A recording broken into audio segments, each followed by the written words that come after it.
નમસ્કાર વિદ્યાર્થી મિત્રો, કેમ છો? મજામાં? અત્યારે આપણે ધોરણ 11 એસપીસીસી વિષયમાં એક નવા ચેપ્ટરની શરૂઆત જે છે આપણે કરી દીધી છે. તો છેલ્લે આપણે જે પ્રમાણે સમજૂતી મેળવી છે એ મુજબ આપણે હવે આગળ વધીએ છીએ. તો છેલ્લે આપણે પૂછપરછના પત્રો અને પ્રત્યુત્તરના પત્રો વિશે પ્રસ્તાવના, ત્યારબાદ પૂછપરછના પત્રો અંગે સમજૂતી મેળવી હતી કે શા માટે વેપારી જે છે એ પૂછપરછના પત્રો લખતો હોય છે અને આ પ્રકારના જ્યારે પૂછપરછના પત્ર લખવામાં આવે છે ત્યારે કઈ કઈ બાબતો ધ્યાનમાં રાખવાની હોય છે.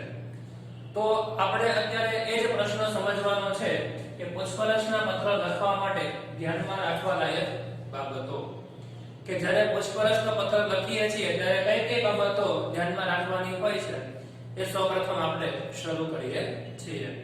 તો સૌપ્રથમ પહેલો મુદ્દો તમે જોઈ શકો છો શું કીધું છે કે પૂછપરછના પત્રની શરૂઆતમાં લખનાર પોતાનો વ્યાપારી પેઢી તરીકે પરિચય આપે છે.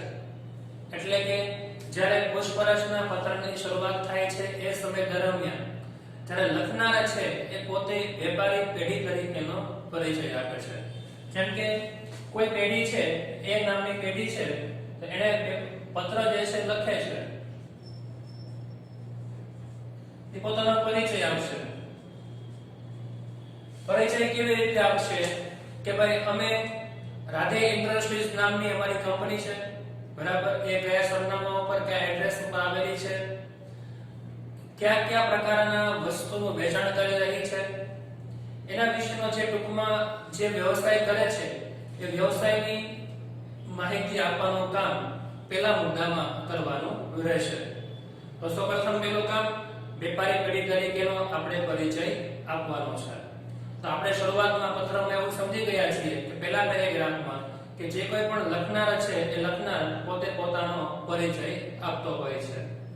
હવે બીજા મુદ્દાની વાત કરીએ.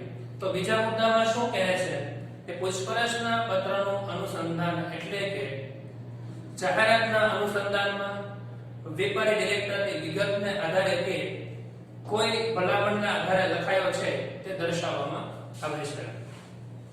કે પત્ર શા માટે લખાયો છે, શેના અનુસંધાને લખાયો છે, કે ભાઈ લખવાનું કારણ શું છે, તેને કહીએ કે ભાઈ પત્રમાં પૂછપરછ શેના વિશે કરવાની છે, એને માલસામાન ખરીદવાનો છે કે માલસામાન વિશે માહિતી મેળવવાની છે, અથવા તો કોઈ વ્યક્તિનું જે છે એમાં એને માહિતી આપી હોય, જેમ કે છેલ્લા પોઈન્ટમાં કીધું કે કોઈની ભલામણ વિશે હોય. જેમ કે તમારે કોઈ જગ્યાએથી માલસામાન ખરીદવાનો છે તો તમારે કોઈની ભલામણ કરવી પડે આપણે કે ભાઈ આ પેઢી છે બરાબર, કે તમારી સાથે ઘણા વર્ષોથી વ્યવસાય કરે છે, તો અમારી પેઢી જે છે એની સાથે પણ ઘણા વર્ષોથી વ્યવસાય કરે છે, તો તમે જે છે અમારી માહિતી જાણી લો અને અમે જે છે તમારી પાસેથી મોટા જથ્થામાં માલસામાન ખરીદવા ઈચ્છીએ છીએ. તો બીજી પેઢીની જે કોઈ તમારે માહિતી આપવાની હોય ભલામણ તરીકે, તો તમે એની ભલામણ કરી શકો છો. તો એના અલગ અલગ સ્વરૂપો હોઈ શકે, જે આપણે જ્યારે પ્રેક્ટિકલ સમજવાનું આવશે ત્યારે તમે એમાં સમજી શકો છો અને જોઈ શકો છો. ત્યારબાદ પૂછપરછ કરવાના ઉદ્દેશની સ્પષ્ટતા કરવી જોઈએ કે તમે શા માટે પૂછપરછ કરવા માંગો છો. તમારે માલસામાનની ખાલી માહિતી જોઈએ છે, તમારે અત્યારે જે માલસામાનનો ઓર્ડર આપવો છે, કે તમારે ભવિષ્યમાં માલસામાનની જરૂર પડશે તો એના વિશેની માહિતી છે. તો તમારો ઉદ્દેશ શું છે, બરાબર, એના વિશે તમારે સ્પષ્ટ જણાવવું પડતું હોય છે. પૂછપરછ કરવાનો હેતુ માલસામાન ખરીદવા માટે, સેવા મેળવવા માટે, કે માલસામાન ઉપલબ્ધ છે કે નહીં તે જાણવા માટે, સામાન્ય માહિતી પ્રાપ્ત કરવા માટેનો છે તે તમારે જણાવવું પડતું હોય છે. ઘણી વખત ઘણા વેપારીઓ એવું હોય કે પોતાની પાસે પૂરતો માલસામાન છે, પરંતુ ભવિષ્યને ધ્યાનમાં રાખીને એ શોધખોળ કરતા હોય કે આના કરતા પણ સસ્તો અને સારો માલસામાન મળી જાય, કે આના કરતા વધુ સારી ગુણવત્તાવાળી વસ્તુ મળી જાય, તો એ રેન્ડમલી પૂછપરછ કરતા હોય છે. તો એના વિશે છે કે કોઈને અર્જન્ટ માલસામાનની જરૂર પડી હોય તો તેના માટે છે.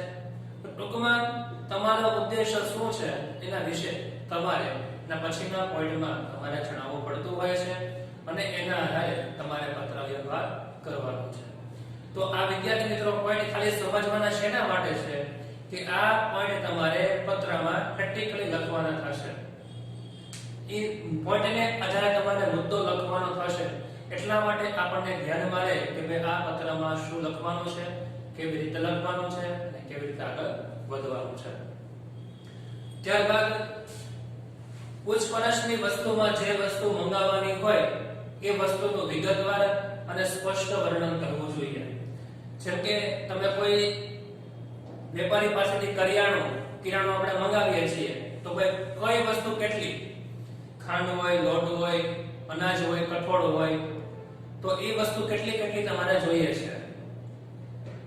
ત્યારબાદ તમે ઇલેક્ટ્રોનિક વસ્તુ મંગાવો છો, ભાઈ એસી ના નંગ કેટલા, ફ્રીજ ના નંગ કેટલા, વોશિંગ મશીન કેટલા, તો એ તમારે કઈ વસ્તુ તમારે જોઈએ છે એ તમારે સ્પષ્ટ વર્ણન કરવું જોઈએ કે અમારે આટલી વસ્તુ ખરીદવી છે. ફર્નિચર હોય તો ભાઈ 6 કબાટ, 7 ટેબલ, 8 ખુરશી, તો એ એક સ્પષ્ટ થઈ ગયું કે ભાઈ આ વ્યક્તિને આટલી વસ્તુ ખરીદવી છે, તો એના આધારે તમને વેપારી પાછો પ્રત્યુત્તર આપશે. એટલા માટે તમારે જે કંઈ પણ વસ્તુ ખરીદવી છે એનું તમારે વિગતવાર વર્ણન કરવું પડે.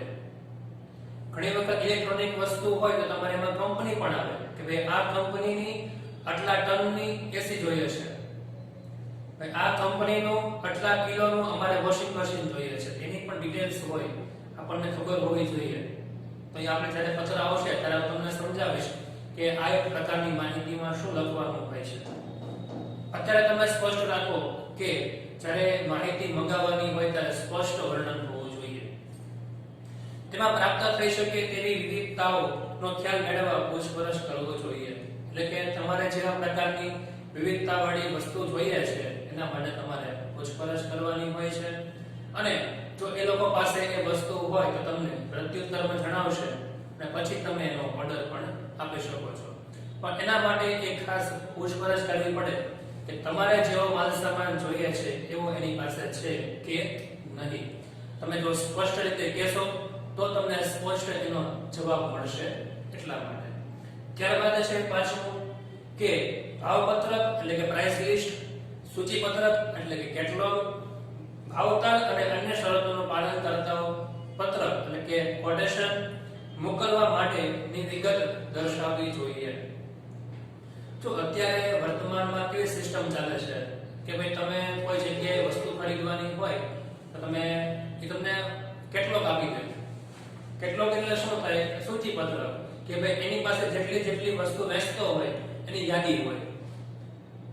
તો એ યાદી તમારે જોવાની, એમાં તમારે કઈ વસ્તુ ખરીદવાની છે એ તમારે આપી દેવાનું હોય. તો એને ઘણી બધી કંપની હોય છે એકારે 10, 15, 20, 25, 100 વસ્તુ પ્રોડક્શન કરતી હોય, અલગ વસ્તુ બનાવતી હોય. તે બધી વસ્તુનું નામ યાદ ન હોય આપણને, એટલે કે એને સૂચિ બનાવેલી અને કેટલોગ કહેવાય. પછી પ્રાઇસ લિસ્ટ હોય કે ભાઈ એ સૂચિ હોય એની સામે બરાબરની કિંમત લખેલી હોય કે ભાઈ આ વસ્તુ તો બેન એટલી કિંમત, આ વસ્તુ તેને એટલી કિંમત, આ વસ્તુ તેને એટલી કિંમત. તો જે કે વસ્તુ વેચનાર વ્યક્તિ છે તો એને ભાવતાલ યાદ રાખવાની જરૂર પડતી નથી. ડાયરેક્ટલી એ આખું પ્રાઇસ લિસ્ટ કેટલોગ જે છે એ ગ્રાહકને મોકલાવી દે તો બધી વસ્તુ ગ્રાહક જોઈ લેશે, એને યોગ્ય લાગે તો એનો ઓર્ડર આપે, તો એકદમ સરળ થઈ જશે ઓર્ડર. પછી કોટેશન હોય. કોટેશન શું હોય કે ભાઈ તમારો જે વસ્તુ તમે વેચવા માંગો છો બરાબર, એ વસ્તુનો તમારે ભાવ, એ વસ્તુની જે કંઈ પણ વિગત હોય છે એ, અને તમારી કોઈ શરતો હોય છે જેમ કે 10,000 નો માલ સામાન ખરીદવા ઉપર 5% અથવા તમે કોઈ 1 વર્ષની 2 વર્ષની ગેરંટી વોરંટી આપતા હોય, તમે કોઈ વસ્તુમાં સબસિડી આપતા હોય, તો એવી જે કંઈ પણ એક્સ્ટ્રા માહિતી છે તો તમે એ કોટેશનમાં નીચે તમે લખી શકો છો. તો તમે ગ્રાહકને કોટેશન પણ મોકલાવી શકો છો, એના વિશેની પણ માહિતી આપવાની છે.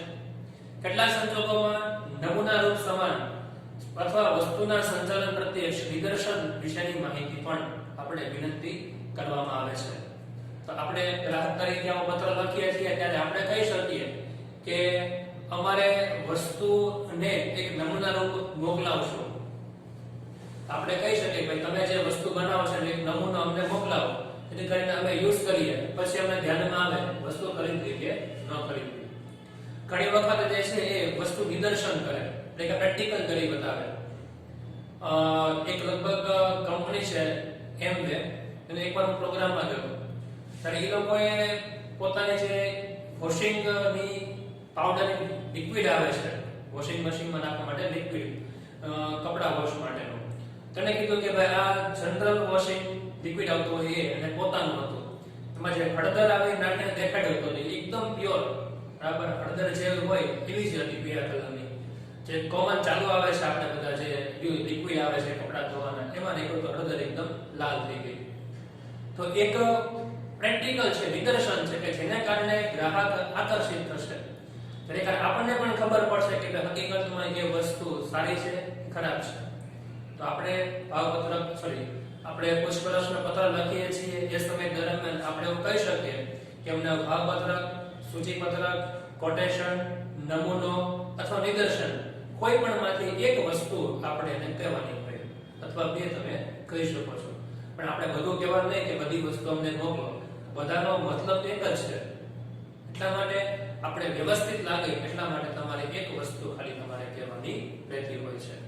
ત્યારબાદ પૂછપરછના પત્રમાં માલ સામાનના ભાવ અંગે તથા અન્ય ખર્ચ અંગે પૂછપરછ કરવી જોઈએ.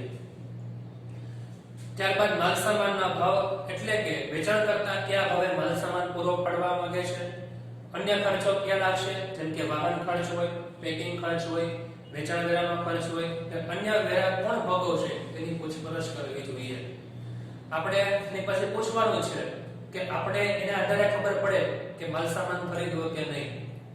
જેમ કે આનું કીધું છે કે માલ સામાનના ભાવ અંગે ખર્ચ અંગે પૂછપરછ કરવી જોઈએ. માલ સામાન તો મળશે એનો પ્રાઇસ તો આપણને ખબર હોય, તો એ સિવાયના બાકીના ખર્ચ કોણ ભોગવશે, જેમ કે વાહન ખર્ચ.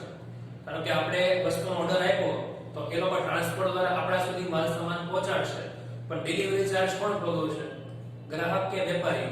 એ સ્પષ્ટ કરવું જોઈએ.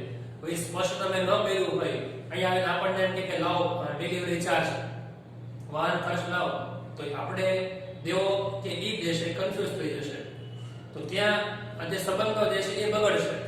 એટલા માટે વાહન ખર્ચની ચાર્જ. બીજું કીધું છે આપણને પેકિંગ. તો ઘણી બધી વસ્તુ જે છે લિક્વિડમાં હોય, ઘણી બધી વસ્તુ જે છે એ સંવેદનશીલ હોય એટલે કે તૂટી જાય એવી હોય, કાચની વસ્તુ હોય, તો એને વેપારીથી આપણા સુધી પહોંચે ત્યાં સુધીમાં એનું પેકિંગ કેવું રહેશે. તો પેકિંગનો પ્રશ્ન પૂછવાનો કે પેકિંગ જે છે એ તમે કેવા પ્રકારનું લાગશો, અથવા આપણી ઈચ્છા હોય કે ભાઈ અમારે વસ્તુ આવે ત્યારે પેકિંગ આ પ્રકારે હોવું જોઈએ. ઘણી વખત પેકિંગ પુઠ્ઠાનું હોય, લાકડાનું હોય, થર્મોકોલનું હોય, ઘણી વખત જે છે અમુક જેને કહેવાય ટબ જે છે એ સાઈઝનો લગભગ આવતા હોય છે, બેરલ હોય છે, લિક્વિડ હોય તો બેરલમાં આવે. તો ટૂંકમાં તમે કેવા પ્રકારે માલ સામાન લેવા માંગો છો વેપારી પાસેથી, તો તમારે પેકિંગની જાણ કરવાની. ત્યારબાદ વેચાણ વેરો. વેચાણ વેરો ભરવાનો હોય એ કોણ ભરશે, કેવી રીતે ભરવાનો છે, અન્ય કોઈ ટેક્સ લાગતો હોય, જીએસટી લાગતું હોય તો જીએસટી ની માહિતી, અથવા તો એ સાથે જે કોઈ પણ ખર્ચ છે એ ખર્ચ કોણ ભોગવશે એની ત્યાં પૂછપરછ કરવી જોઈએ. ઘણા બધા વેપારી આ બધા ટેક્સમાંથી આપણને ફ્રી આપે, ડિલિવરી ચાર્જ પણ ફ્રી આપતા હોય છે. ઘણા બધા વેપારી જે છે એ ટેક્સ પણ ભરવાનો હોય, ડિલિવરી ચાર્જ પણ આપણે દેવાનો હોય. તો એવી દરેક વેપારીની જેવી સગવડતા, જેવી વ્યવસ્થા એના આધારે આપણને માલ સામાન મોકલાવતા હોય છે. તો આપણે પણ અવળા જે છે એ જ્યારે ખાસ ઉપયોગ કરતા હોય ત્યારે આ વસ્તુની બાબતની જાણ રાખવાની છે અને પૂછપરછમાં વેપારીને પૂછવાનું છે કે આ ચાર્જ કોણ ભોગવશે. ત્યારબાદ ન્યૂનતમ અને મહત્તમ વળતર મેળવવાના આશયથી ઓર્ડરના અપેક્ષિત જથ્થા અંગે જાણ કરવી. ન્યૂનતમ અને મહત્તમ એટલે કે વધારે અને ઓછામાં ઓછું કેટલું વળતર અમને મળશે, આશયથી જથ્થા અંગેની માહિતી. ભાઈ અમે કેટલી વસ્તુ ખરીદીએ તો તમે અમને વધારે ડિસ્કાઉન્ટ આપી શકો, અને કેટલી વસ્તુ ખરીદે તો તમે ઓછામાં ઓછું ડિસ્કાઉન્ટ આપી શકો. ઘણા બધા વેપારી એવું હોય કે તમે એક સાથે 1 લાખ 2 લાખનો માલ સામાન ખરીદો તો તમને વધારે ડિસ્કાઉન્ટ આપે, તમે ઓછો માલ સામાન ખરીદો તો ડિસ્કાઉન્ટ ઓછું આપે. તો એ પણ જાણવું જોઈએ ને. તો આપણને ફાયદો થતો હોય, એક સાથે વધારે માલ લઈ લઈએ તો ડિસ્કાઉન્ટ વધારે મળે તો ફાયદો આપણને થશે. તો એ પણ પૂછપરછ કરવી જોઈએ, એ પણ એક પ્લસ પોઈન્ટ કહેવાશે આપણો. ત્યારબાદ માલ સામાનની ખરીદી માટે નાણાંની ચૂકવણીની રીત જાણવાની છે. એટલે કે માલ સામાન તો માલ સામાન ખરીદ્યા, નાણાં તો આપણે આપવા પડશે, તો પૈસા કેમ ચૂકવવાના? એની એક રીત, જેમ કે નાણાં રોકડા ચૂકવવાના હોય કે જેવો માલ સામાન આવ્યો એ સાથે આપણે નાણાં ચૂકવી દેવાના, અથવા ચેક થી હોય કે ભાઈ આપણે સુધી માલ સામાન પહોંચી જાય પછી આપણે ચેક આપી દેવાનો, ચેક જમા થઈ જાય. પછી એક ડ્રાફ્ટ છે, તો ડિમાન્ડ ડ્રાફ્ટ એટલે સંસ્થા છે એના નામનો કઢાવી અને એને આપણે આપી શકીએ છીએ. તો ઓનલાઈન બેન્કિંગ છે કે ઓનલાઈન ટ્રાન્સફર કરી શકીએ છીએ. તો એવા જે કોઈ પણ વિકલ્પો છે એ આપણે એને પૂછવું પડશે કે તમે કેવી રીતે નાણાં જે છે એ મેળવવા માંગો છો, કે તમારી વ્યવસ્થા શું છે. તો એ પણ એક મહત્વની આ બાબત બની જશે. વેપારમાં સમયસર માલ સામાન મળવો જરૂરી છે. તેથી માલ સામાન ખરીદનારે અપેક્ષિત સમય મર્યાદામાં માલ સામાન મળશે કે નહીં એની વેચાણકર્તાને પૂછવું જરૂરી છે. તો આપણે એવું સમજી શકીએ છીએ કે જ્યારે માલ સામાનને લગતા પત્ર વ્યવહારો હોય ત્યારે આપણે પત્ર લખીએ છીએ ત્યારે એ વસ્તુ છે કે જ્યારે જોઈએ ત્યારે માલ સામાન મળવો જોઈએ. જ્યારે જરૂર હોય ત્યારે માલ સામાન ન આવે તો એનો કોઈ ઉપયોગ છે નહીં. તો ત્યાં આપણે સ્પષ્ટ કરવું જોઈએ કે અમારે જ્યારે માલ સામાનની જરૂર હોય ત્યારે અમને માલ સામાન મળી શકશે કે કેમ. એ પૂછપરછના પત્રમાં ખૂબ જરૂરી તરીકે પૂછવું જરૂરી છે. માલ સામાનની ખરીદી માટે નાણાંની ચૂકવણી આવી ગઈ, માલ સામાન યોગ્ય સમયે પૂછવો જોઈએ. ત્યારબાદ ચોક્કસ પ્રકારનો માલ સામાન ચોક્કસ પ્રકારના પેકિંગમાં ઉપલબ્ધ હોય એવી ઈચ્છા હોય તો ખરીદનારે એ અંગે માહિતી મેળવવી જોઈએ. જેમ કીધું ને હમણાં જ મેં કે માલ સામાન કેમાં આવશે, તો પેકિંગમાં આવશે. તો આપણી એવી ઈચ્છા હોય કે માલ સામાનને કોઈ પ્રકારની ભાંગતૂટ ન થાય, નુકસાન ન પહોંચે એટલા માટે લાકડાના સારા પેકિંગમાં આવવું જોઈએ કે થર્મોકોલના એક ચુસ્ત પેકિંગમાં આવવું જોઈએ. તો એના કારણે આપણી એવી ઈચ્છા હોય તો આપણે એને કહી શકીએ કે અમારે માલ સામાન આવી રીતે પેકિંગમાં જોઈએ છે, તો તમે ઉપલબ્ધ કરાવી શકો કે કેમ એ તમે પૂછપરછના પત્રમાં તમે સામેના વેપારીને પૂછી શકો છો. ત્યારબાદ પત્રના અંત ભાગમાં વેચાણકર્તાને ખાતરી આપો કે તેમના ભાવતાલ અને વેપારી શરતો અનુકૂળ આવશે તો ભવિષ્યમાં તેને ઓર્ડર આપશે. અત્યારે જે કોઈ પણ ગ્રાહકે કે પછી વેપારીએ પત્ર લખ્યો છે, બરાબર, એ પત્ર લખવાનો આશય શું હતો? ખાલી પૂછપરછ કરવાનો છે. હવે પૂછપરછ કર્યા બાદ ઈ જે વેપારી છે, વેચાણકર્તા છે, આપણને પત્ર પ્રત્યુત્તરનો આપશે કે અમારો કેટલો ભાવપત્ર, કિંમત, આ પ્રકારે બધી પદ્ધતિ છે. આપણને અનુકૂળ આવે તો આપણે ઓર્ડર આપવાના છીએ. છેલ્લે આપણે પત્રના અનુસંધાનમાં ખાતરી આપવી જોઈએ કે જો આપનો માલ સામાન યોગ્ય ગુણવત્તાવાળો, યોગ્ય કિંમતે, યોગ્ય ભાવતાલ હશે તો અમે ભવિષ્યમાં મોટા ઓર્ડર આપવાની ખાતરી આપીએ છીએ. જેથી કરીને એ સામેના વેપારીને પણ એક ઉત્સાહ થાય કે ભાઈ મને મોટો ઓર્ડર મળવાનો છે. જેથી કરીને એ આપણને એકદમ વ્યવસ્થિત જે છે એ બધી માહિતી પૂરી પાડે એટલા માટે. ત્યારબાદ માલ સામાનની જથ્થાબંધ ખરીદી માટે પૂછપરછના પત્રો, ઓર્ડર અને માલ સામાનના વહન માટે જરૂરી સમયગાળા વિશે વિચારી અગાઉથી લખવા જોઈએ. તો આપણે જ્યારે આ પૂછપરછના પત્ર લખતા હોઈએ ત્યારે આપણી પોતાની માહિતી આપતા હોઈએ કે મારે 1 મહિનાની અંદર, 2 મહિનાની અંદર માલ સામાન જોઈએ છે, તો એ પત્ર લખતી વખતે ખાસ જોવાનું છે. જેમ કે આપણે કહીએ કે ભાઈ અમારે આજે તારીખ થઈ હોય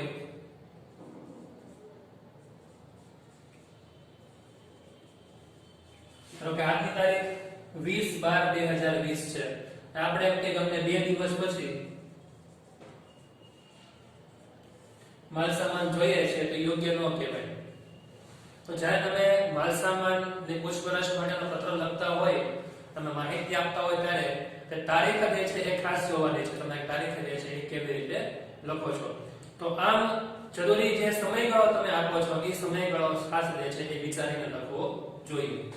તો આ પ્રકારે જ્યારે માલ સામાનની બાબતનો પત્ર લખવાનો હોય એ સમય દરમિયાન આપણે એક ખાસ બાબતની નોંધ રાખવી જોઈએ કે આ એક ખાસ બાબત સમજવાની છે. તો આપણે દરેક વિદ્યાર્થીઓ સમજી ગયા છે કે પત્ર કેવી રીતે લખવાનો છે. આ પૂછપરછના પત્ર લખતી વખતે કઈ કઈ બાબત ધ્યાનમાં રાખવાની છે. તો દરેકે આ વસ્તુ જે છે એ બારે બાર મુદ્દા એકવાર લખવાના છે ફેસબુકમાં. બરાબર કે પૂછપરછના પત્ર લખવા માટે ધ્યાનમાં રાખવાના 12 મુદ્દા. આ 12 મુદ્દા એ પત્રમાં આવી જવા જોઈએ, પણ ક્યારે? જેવો સંજોગ એ પ્રમાણે મુદ્દો હોવો જોઈએ. જેમ કીધું કે કેટલોગ, પછી પ્રાઇસ લિસ્ટ, લાઈવ ડેમો બધું એકારે ન હોય, કોઈ પણ એક હોય. તો ટૂંકમાં આ જે બધી માહિતી આપી છે એનો સમાવેશ કરીને પછી આપણે પત્ર વ્યવહાર કરવાનો હોય છે. તો એટલા માટે હવે આપણે નેક્સ્ટ લેક્ચરમાં આ બધી વસ્તુને આપણે ઇમ્પ્લિમેન્ટ કરવાનું છે. પ્રેક્ટિકલી પત્ર હવે લખતા શીખવાનું છે. તો આપણે હવે નેક્સ્ટ લેક્ચરમાં પત્ર શીખવાનું છે. ઓકે, આ બધાને સમજાઈ ગયું હશે? વ્યવસ્થિત સમજીને વિચારીને લખજો. Okay, thank you very much. જય હિન્દ, જય ભારત.